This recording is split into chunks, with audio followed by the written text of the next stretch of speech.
લક્ષ્ય ન્યૂઝ, એક નજર, એક લક્ષ્ય.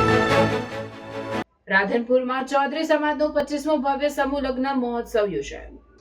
રાધનપુર શહેર ખાતે ચૌધરી સમાજ દ્વારા 25મો ભવ્ય સમૂહ લગ્ન મહોત્સવ ઉત્સાહભેર યોજાયો હતો. રાધનપુર આદર્શ હોસ્ટેલ સ્કૂલ ખાતે આયોજિત આ સમૂહ લગ્ન મહોત્સવમાં 33 નવદંપતીઓએ મંગલ ફેરા ફરી પ્રભુતામાં પગલાં માંડ્યા. સમગ્ર કાર્યક્રમ દરમિયાન સમાજના હજારો લોકો ઉપસ્થિત રહ્યા હતા અને લગ્નોત્સવને યાદગાર બનાવ્યો હતો. સમૂહ લગ્ન મહોત્સવમાં ગુજરાત વિધાનસભાના અધ્યક્ષ શંકરભાઈ ચૌધરી ખાસ ઉપસ્થિત રહ્યા હતા. તેમણે નવ દંપતીઓને આશીર્વાદ પાઠવતા સમાજને સંબોધન કર્યું. પોતાના સંબોધનમાં તેમણે જણાવ્યું હતું કે આજના સમયમાં લગ્ન પ્રસંગે થતી દેખાદેખી, ખોટા ખર્ચા અને કુરિવાજોને દૂર કરવાની જરૂર છે. સમાજે હવે સાદગીપૂર્ણ લગ્ન તરફ આગળ વધવું જોઈએ અને બચતી રકમ દીકરા દીકરીના શિક્ષણ તથા સંસ્કાર પાછળ વાપરવી જોઈએ. તેમણે વધુમાં જણાવ્યું હતું કે દહેજ પ્રથા, મૃત્યુ ભોજન અને અન્ય ખોટા રિવાજો સમાજ માટે નુકસાનકારક છે. શિક્ષણ અને સંસ્કાર જ સમાજની સાચી મૂડી છે અને સમાજ ત્યારે જ આગળ વધી શકે જ્યારે યુવાનોને સારા શિક્ષણ સાથે સારા મૂલ્યો આપવામાં આવે.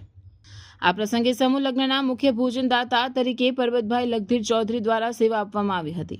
સમાજના આગેવાનો દ્વારા તેમનું સન્માન પણ કરવામાં આવ્યું હતું. સમગ્ર કાર્યક્રમને સફળ બનાવવા સમાજના યુવાનો અને આગેવાનો દ્વારા ભારત જહેમત ઉઠાવવામાં આવી હતી. કાર્યક્રમ દરમિયાન ઢોલ નગારાના તાલે ભવ્ય વરઘોડા નીકળ્યા હતા અને લગ્ન મંડપમાં વૈદિક મંત્રોચ્ચાર વચ્ચે નવ દંપતીઓએ મંગલ ફેરા ફર્યા હતા.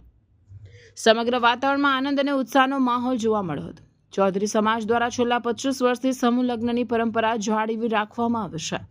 આ પરંપરાના કારણે ગરીબ અને મધ્યમ વર્ગીય પરિવારોને આર્થિક રીતે મોટી રાહત મળી રહી છે. સાથે સમાજમાં સાદગીપૂર્ણ લગ્ન અને કુરિવાજો દૂર કરવાનો સકારાત્મક સંદેશ પણ પ્રસરી રહ્યો છે.